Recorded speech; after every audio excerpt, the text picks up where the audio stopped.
siang, salam sejahtera untuk kita semua, Shalom.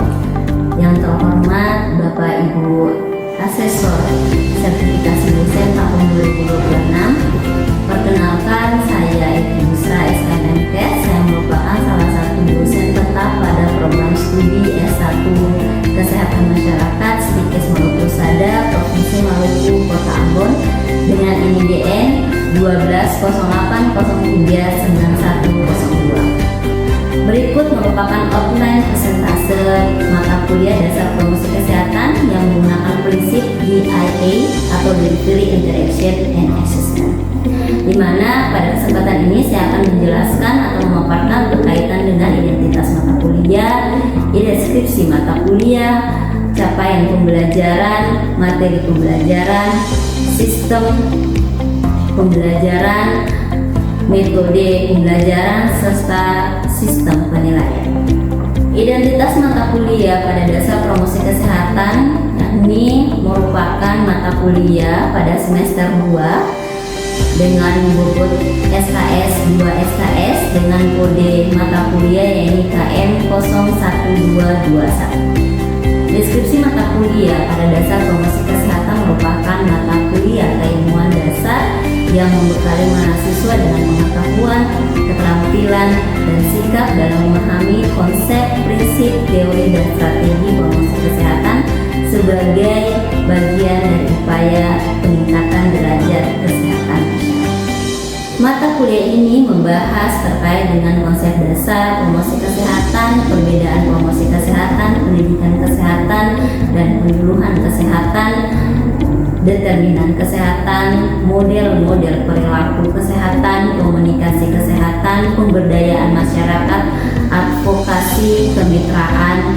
media promosi kesehatan, serta perencanaan, pelaksanaan, monitoring, dan evaluasi program promosi kesehatan.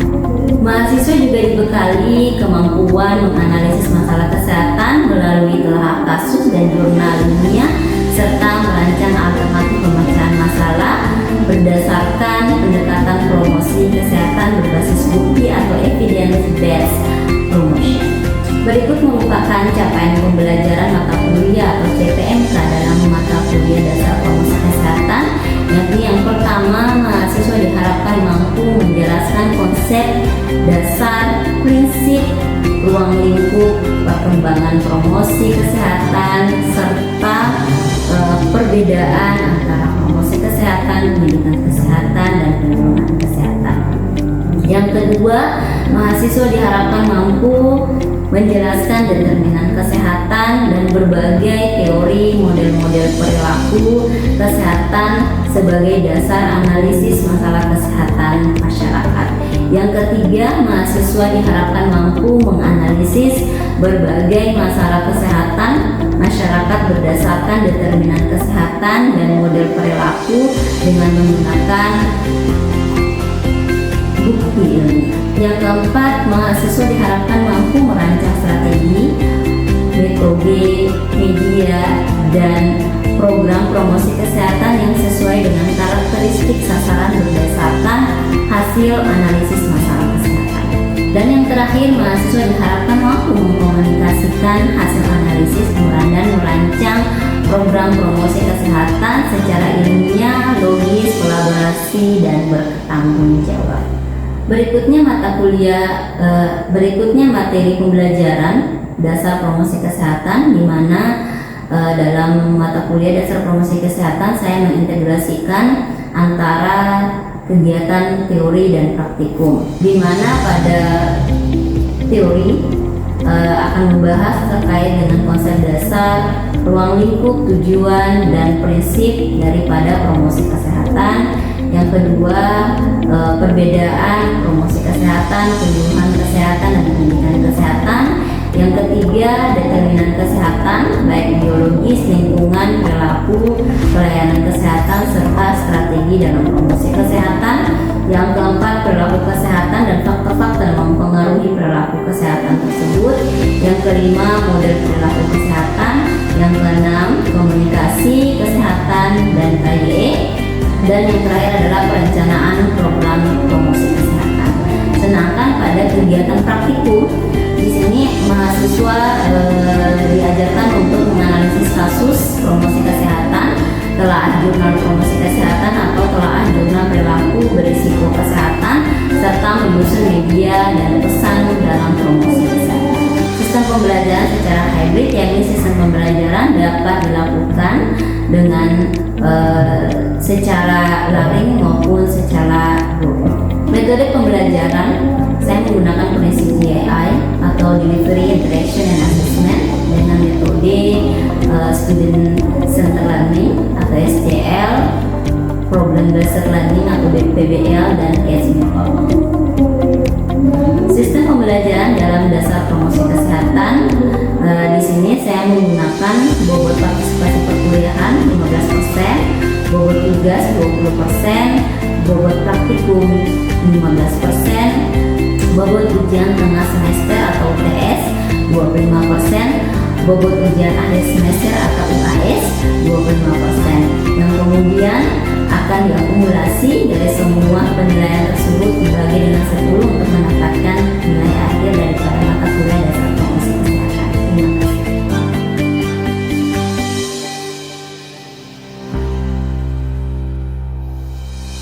Oke, assalamualaikum warahmatullahi wabarakatuh dan selamat siang adik-adik.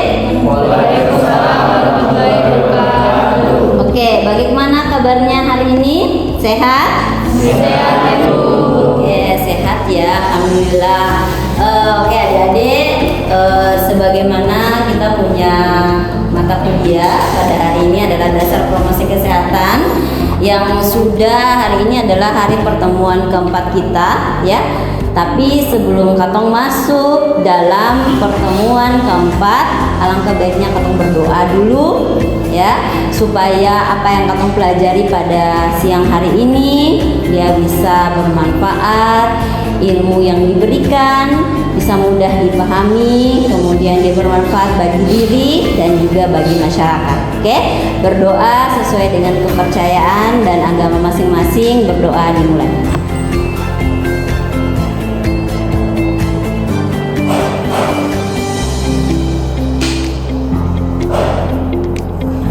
Oke, berdoa selesai. Oke, sebelumnya kita sudah belajar dasar promosi kesehatan, khususnya pada pertemuan ketiga. Ini kita sudah bicara terkait dengan konsep dasar dari promosi kesehatan. Sebelum kita masuk di pertemuan keempat, kita bahas terkait dengan determinan kesehatan dan strategi promosi kesehatan.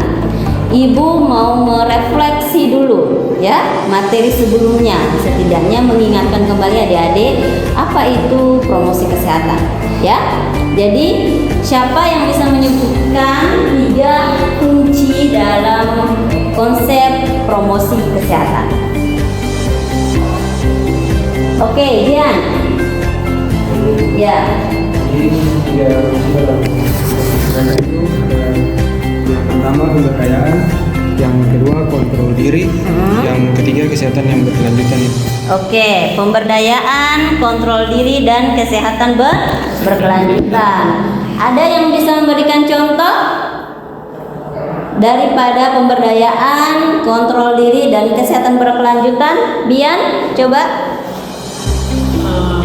Makasih Bu. Ya. Yang pertama untuk pemberdayaan itu contohnya itu masyarakat diberikan pengetahuan dan keterampilan tentang pola hidup sehat.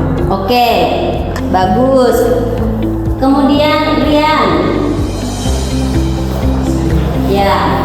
Yang berikut kontrol diri, salah satu contohnya mengurangi kebiasaan buruk seperti merokok atau makan makanan yang tidak sehat.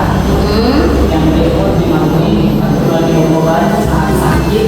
Yang berikut menjaga emosi dan tidak stres. Oke, kontrol diri. Kesehatan berkelanjutan. Siapa yang memberikan contoh terkait dengan kesehatan berkelanjutan? Reno.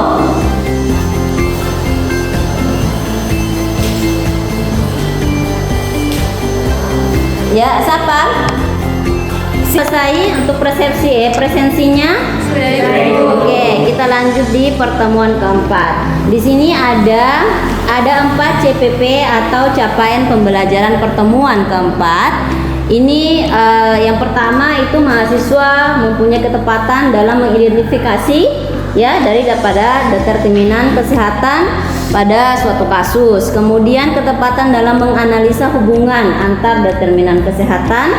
Kemudian ketepatan dalam memberikan contoh penerapan promosi kesehatan dan ketepatan menjelaskan strategi dalam promosi kesehatan. Ya, jadi diharapkan adik-adik sampai pada tahap menjelaskan bagaimana promosi kesehatan, strategi dalam promosi kesehatan. Ya, di sini ya determinan kesehatan. Kalau kita bicara determinan kesehatan, berarti kita bicara terkait dengan model Bloom. Ya, model Bloom biasanya yang adik-adik sering dengar adalah HL Bloom. Ya, model Bloom ini sebenarnya dikemukakan oleh siapa?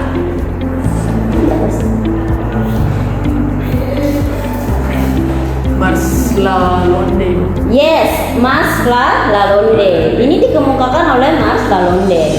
Tapi yang dipopulerkan oleh Hendrik H.L. Bloom pada tahun 1974. Jadi sampai sekarang dikenalnya adalah bukan Mark, tapi dikenalnya adalah H.L. Bloom atau Hendrik L. Bloom, karena Hendrik yang mempopulerkan ya terkait dengan model daripada determinan kesehatan. Oke, dari model Bloom ini kita dapat menemukan ada 4 determinan kesehatan yang paling sering terjadi di masyarakat. Yang pertama ada biologis atau genetik. Yes, genetik. Yang kedua lingkungan. Yang ketiga perilaku. Yang keempat ya bicara terkait dengan pelayanan kesehatan. Jadi kalau kita bicara terkait dengan genetik atau kita bicara terkait dengan keturunan, ya siapa di sini dari adik-adik yang bisa memberikan contoh masalah kesehatan yang berkaitan dengan genetik atau bicara terkait dengan keturunan?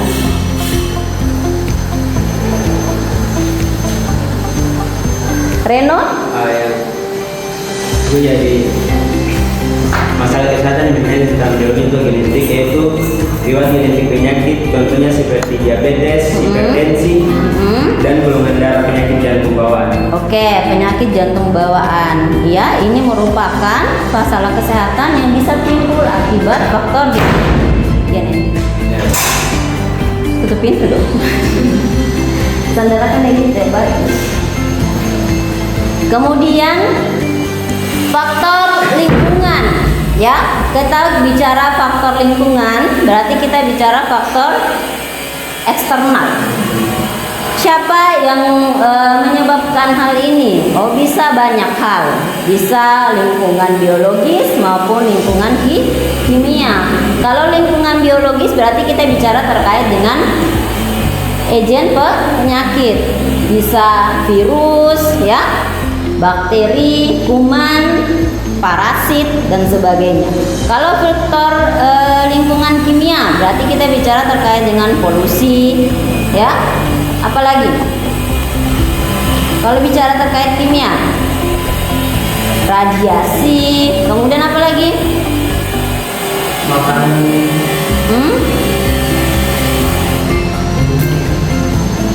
Kalau bicara terkait dengan kimia, polusi. Kalau geografis berarti iklim, ya, cuaca, ya. Kemudian apalagi namanya, kita bicara juga kalau di lingkungan kita bicara terkait dengan kebersihan, masalah lingkungan fisik rumah, ya. Kita bicara terkait dengan ventilasi, lingkungan rumah seperti apa dan sebagainya. Jadi di sini adik-adik dari faktor lingkungan, masalah apa yang paling sering banyak terjadi yang diakibatkan oleh faktor lingkungan?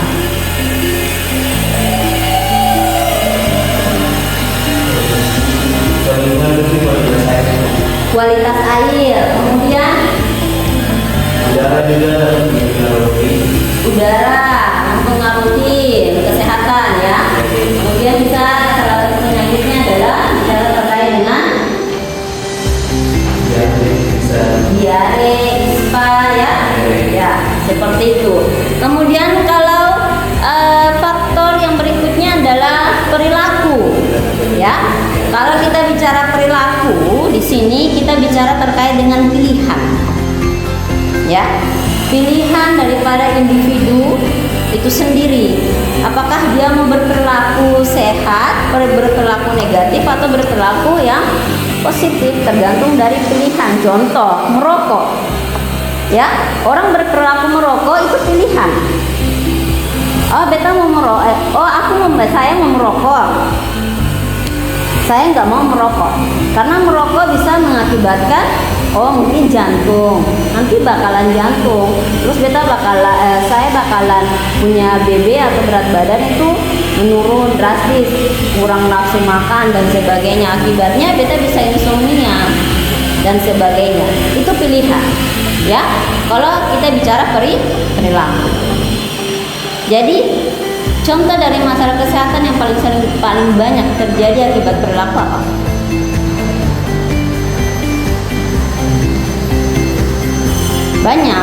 Banyak. Salah satunya adalah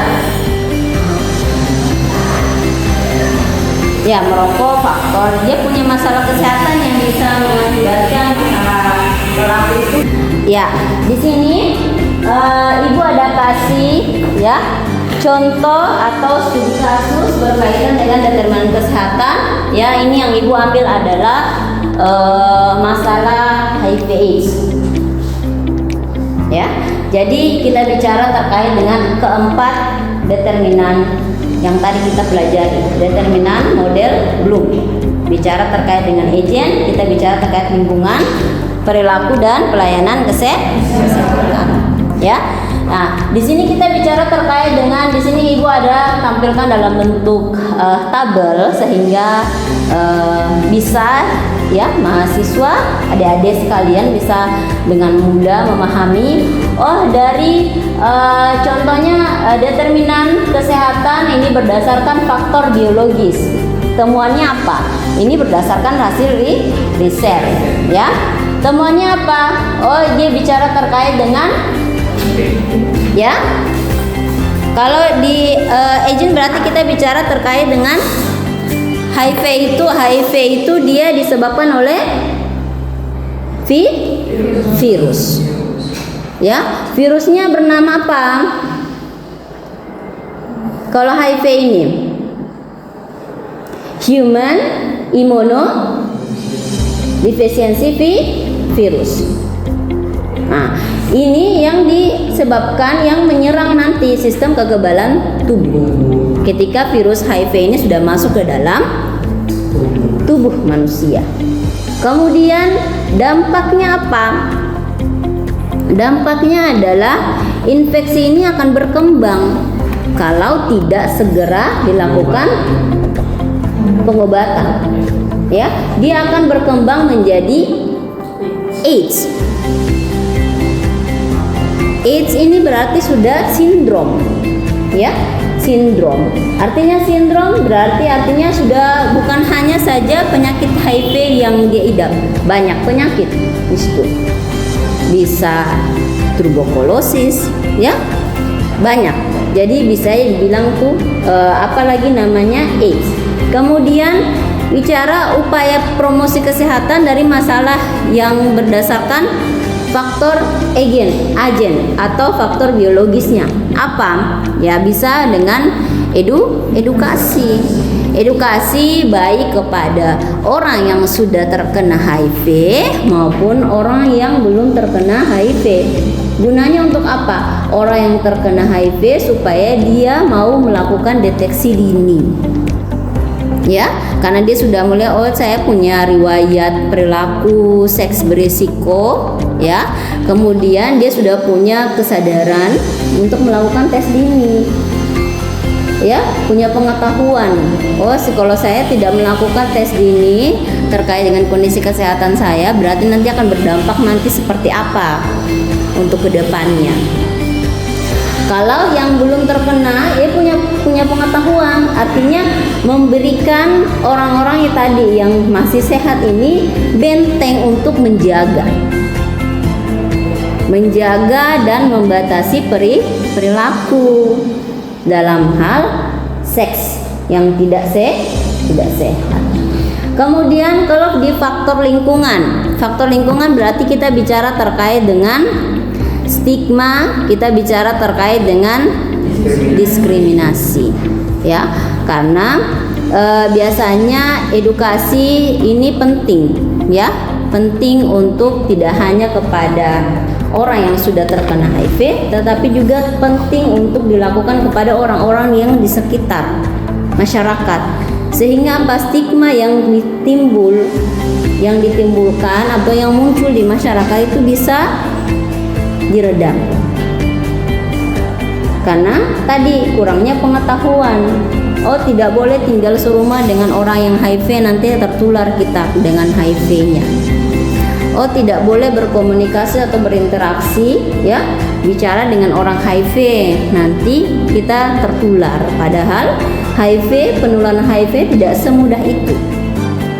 Hanya stigma dari masyarakat itu sendiri yang membuat itu. Oke, strategi promosi kesehatan, ya, yang kita kenal, biasanya kita kenal di Indonesia menerapkan 3 strategi promosi kesehatan. Ada advokasi, bina suasana, dan pemberdayaan. Yang Ibu mau tanyakan di sini, strategi promosi kesehatan berdasarkan Piagam Ottawa Charter, dia ada 5, ya. Yang pertama adalah wawasan kebijakan berwawasan kesehatan. Contohnya apa? Kawasan tanpa asap rokok. Kemudian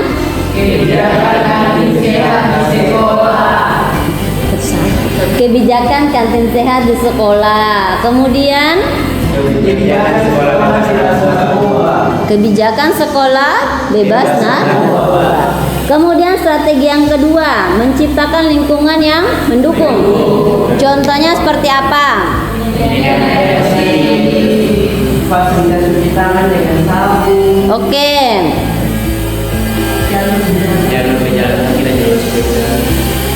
Oke, suaranya besar. Tempat kerja yang aman dan sehat. Kemudian kita bicara terkait dengan gerakan,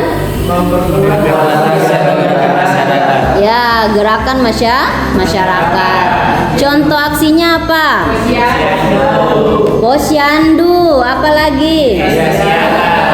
Desa siaga, ya, sehingga kesehatan itu dia bisa diterapkan, ya, dalam strategi promosi kesehatan itu secara terpadu,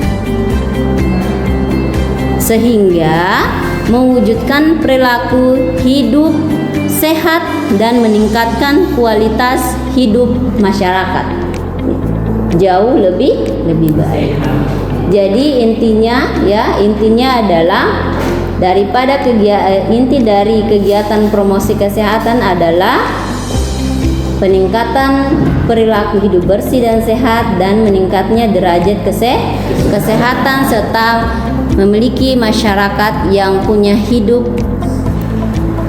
punya kualitas hidup yang baik. Oke, sampai sini ada yang mau bertanya? Paham? Oke, kalau paham, di sini ada tugas, ya. Tugas bisa ada dong screenshot, ya.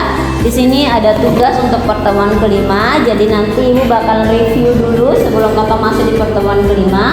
Ini bakalan Ibu review dulu tugasnya, ya. Tugasnya adalah kita bentuk sebuah kelompok kecil, ya, yang terdiri dari 5 orang saja. Ini dia menganalisis jurnal perilaku berisiko kesehatan. Oke, sekian dan terima kasih, ya, adik-adik. Terima kasih untuk waktunya hari ini. Semoga apa yang kita pelajari pada siang hari ini bermanfaat untuk kita semua. Kemudian apa yang tadi Ibu sampaikan ya, itu bisa bermanfaat untuk adik-adik dan nanti bisa diterapkan dalam kehidupan dan nanti pada saat kalian turun ke masyarakat ya, bisa diterapkan dengan baik dan dengan bijak ya. Terima kasih untuk waktunya. Semoga kita diberikan kesehatan untuk bertemu pada pertemuan ke-5 nantinya ya. Kita tutup pertemuan perkuliahan kita pada hari ini dengan ucapan alhamdulillahirobbilalamin dan selamat siang adik-adik. Baru saja Bapak Ibu menyaksikan video proses pembelajaran pada pertemuan keempat pada mata kuliah dasar promosi kesehatan yang berfokus pada topik memahami determinan, teori, dan strategi promosi kesehatan.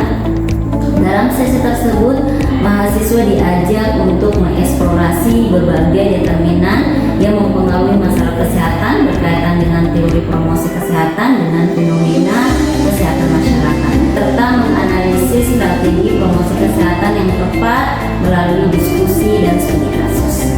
Saya berharap cuplikan video pembelajaran tersebut dapat memberikan gambaran yang nyata mengenai pendekatan yang saya terapkan dalam kelas, yang tidak hanya berorientasi pada pemahaman teori, tetapi juga pada pengembangan kompetensi praktik dan kesiapan mahasiswa dalam menghadapi tantangan kesehatan ke depan. Terima kasih saya sampaikan kepada Kemendikbudristek melalui Direktorat Jenderal Pendidikan Tinggi LDIC Wilayah 12 Maluku dan Maluku Utara, serta seluruh tim sertifikasi dosen tahun 2026 atas kesempatan dan dukungannya. Saya juga mengucapkan terima kasih kepada pimpinan STIKIS Maluku Husada, kolega dosen, serta semua mahasiswa yang telah berperan aktif dalam proses pembelajaran ini. Demikian saya sampaikan, semoga apa yang saya sampaikan bermanfaat dan menjadi bagian dari upaya peningkatan kualitas pendidikan tinggi di Indonesia. Wassalamualaikum warahmatullahi wabarakatuh. Selamat siang dan salam sejahtera.